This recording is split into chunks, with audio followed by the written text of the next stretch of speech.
Hello, and welcome to OrcusDorkus' RPG Shenanigans, and I'm here with a bit of an impromptu video, fresh from the Dungeons & Dragons Honor Among Thieves movie, and while it's still fresh in my mind, would like to give a bit of a review, and just kind of give a general idea of what I thought about it, some pluses, some minuses, and maybe put a bit of perspective into the reasons why I went to go see the movie, and maybe why others may or may not. It's a bit interesting, to say the least. So, the movie, yes, went today, and my reasonings for going today was my son and his RPG Dungeons & Dragons club at his high school had a special viewing. They had a private viewing at the local cinema, and unfortunately, I wasn't there to watch it with them, but just coincidentally, there was a show that was playing at around the same time. So after dropping them off, I went to go see the movie by myself as a lonely old man in the theater. So, yeah, jokes aside.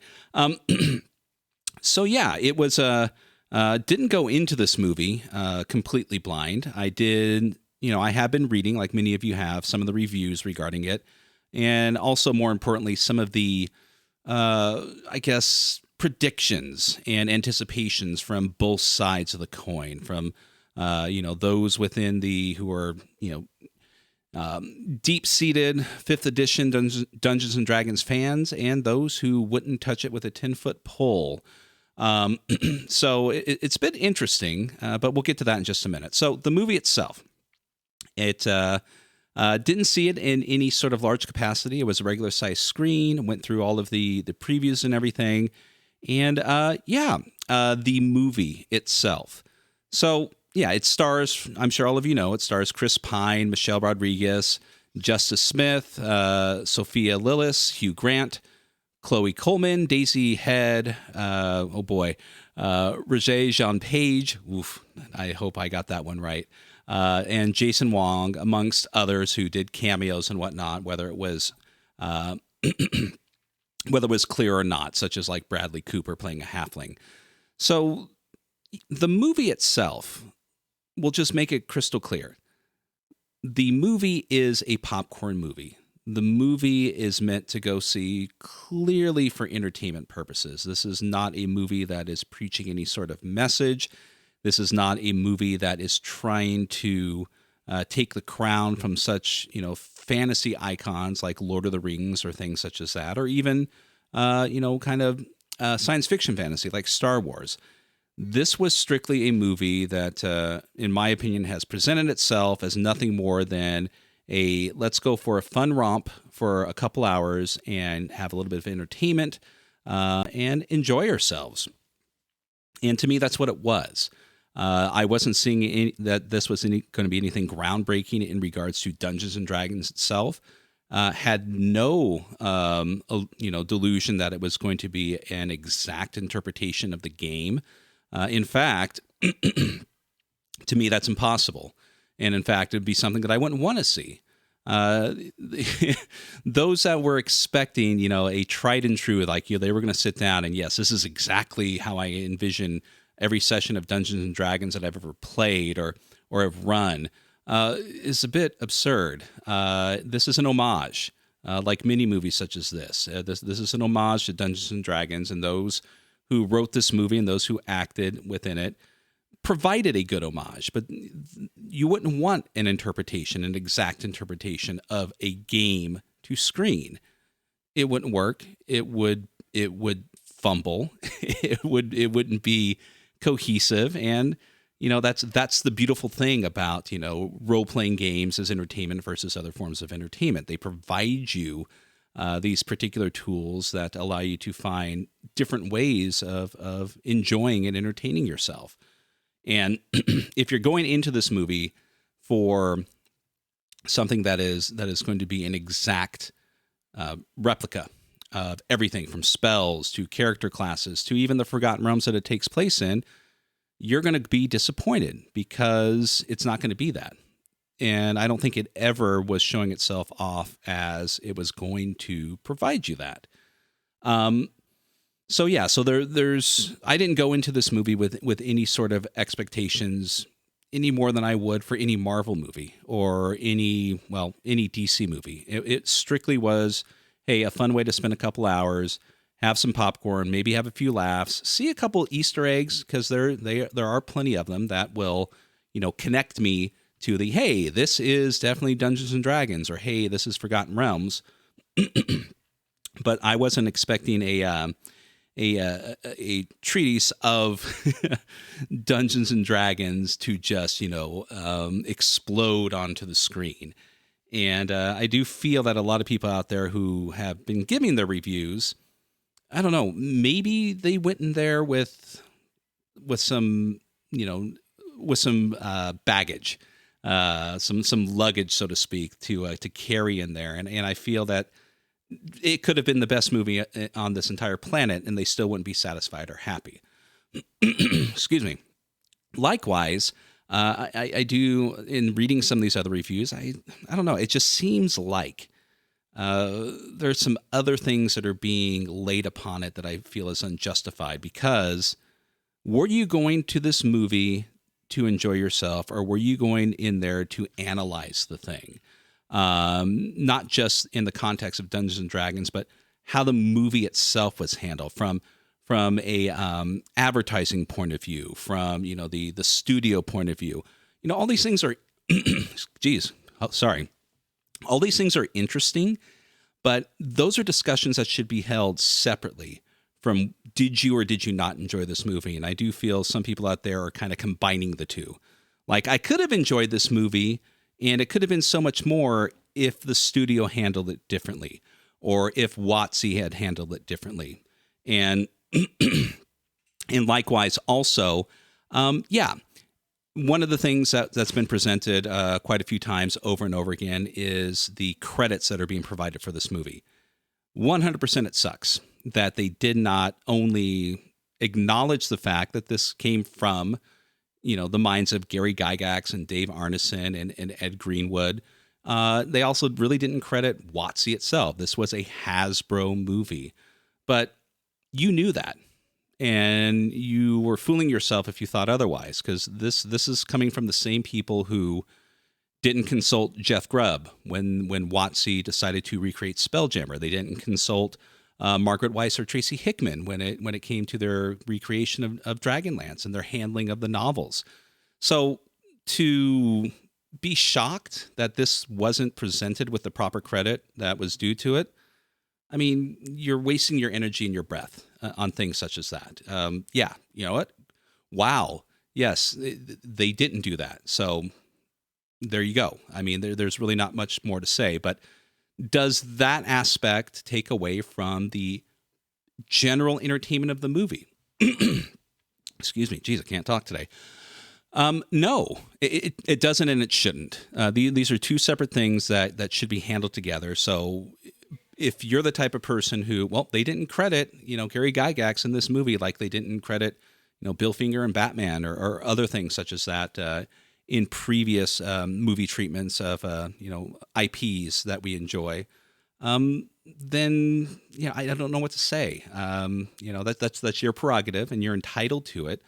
Likewise, not wanting to provide WotC any money because of the OGL debacle or anything else that they've done. Again, entirely your prerogative, and I would never say that you were wrong for doing that.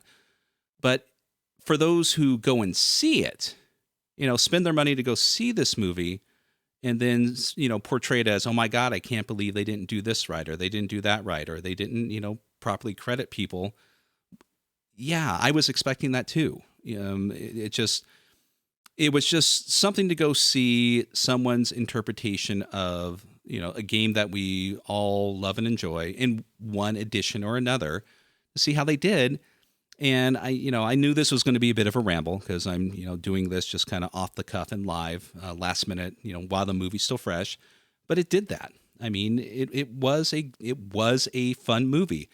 Do I see a franchise coming from this? No. Do I see them making another one? Maybe if the money is there and it looks like it's not really meeting the expectations.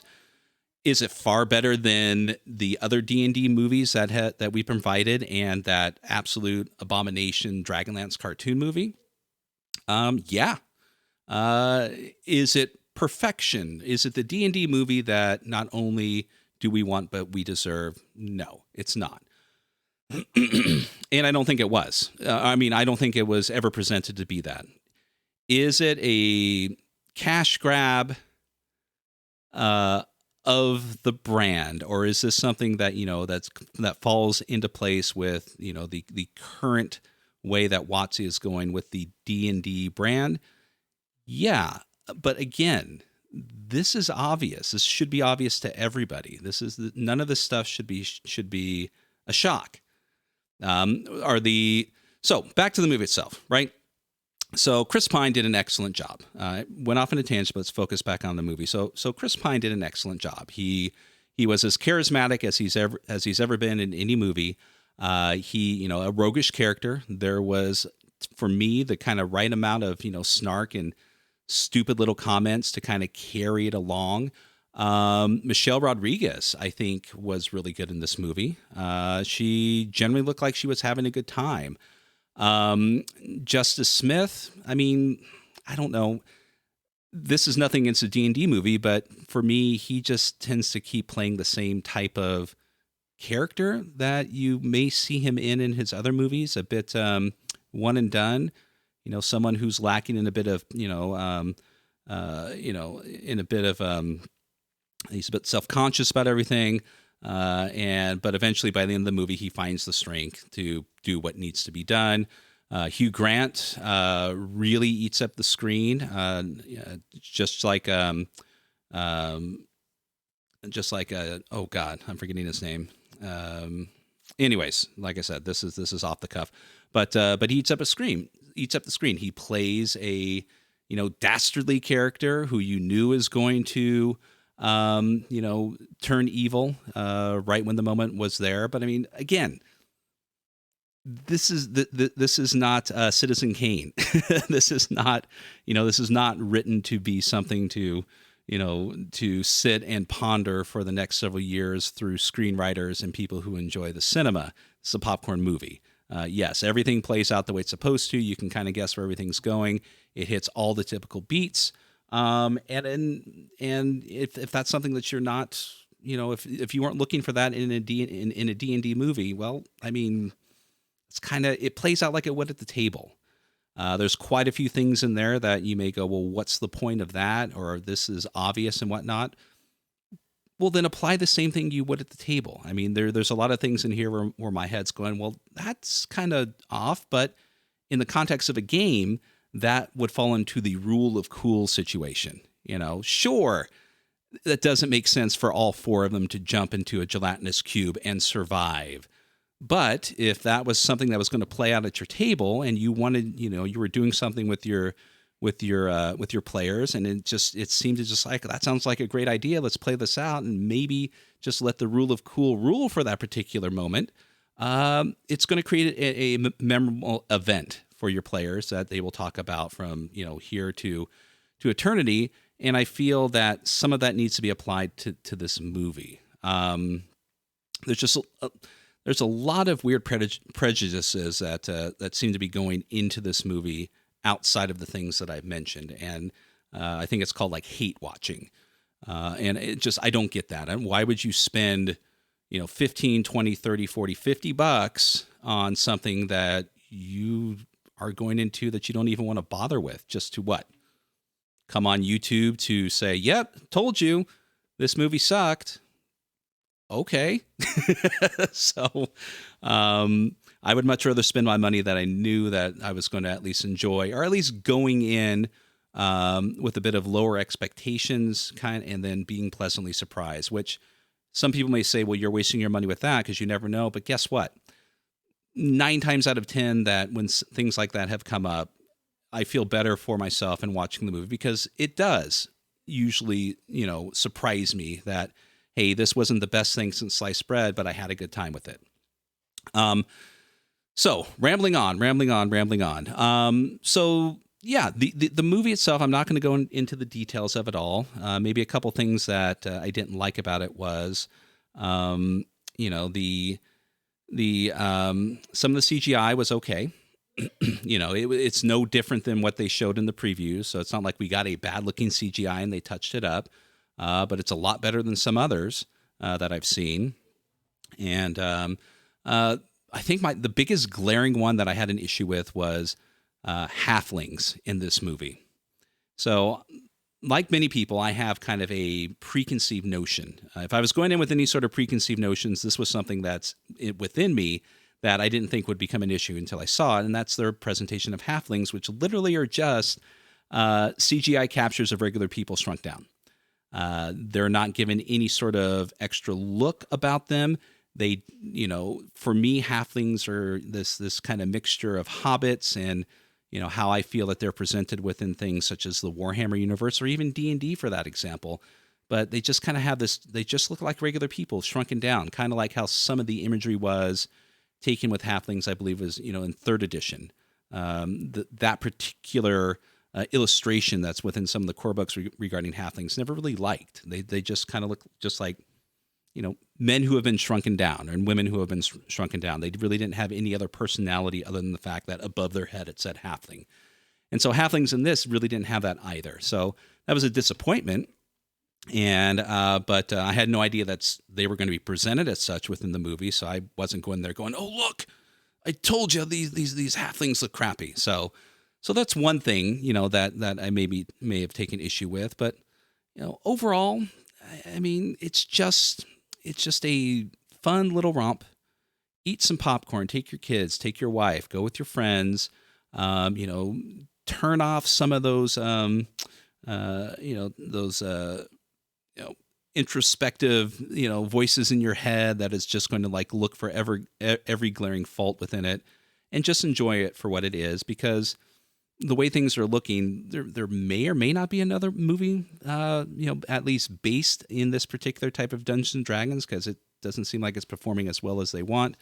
But then there's the coming Dragonlance possibility, the Dragonlance series coming from Joe Manganiello, or however you pronounce it. I'm sure I'm butchering it. I always do. So with that, that's my ramble. That's my kind of like, steering in and out of the curve while everything is still fresh. So if you're questioning seeing the movie because you're afraid it's going to ruin your personal perspective on how Dungeons and Dragons is going to be, I don't think it's going to do that.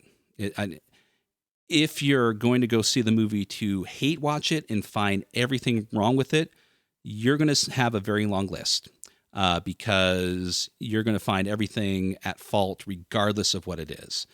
And if you're not going to watch it because of any personal reason, because you don't like WotC and you don't want to give them your money, or after the whole OGL debacle, that was enough, I salute you. Now, I mean, obviously don't do that.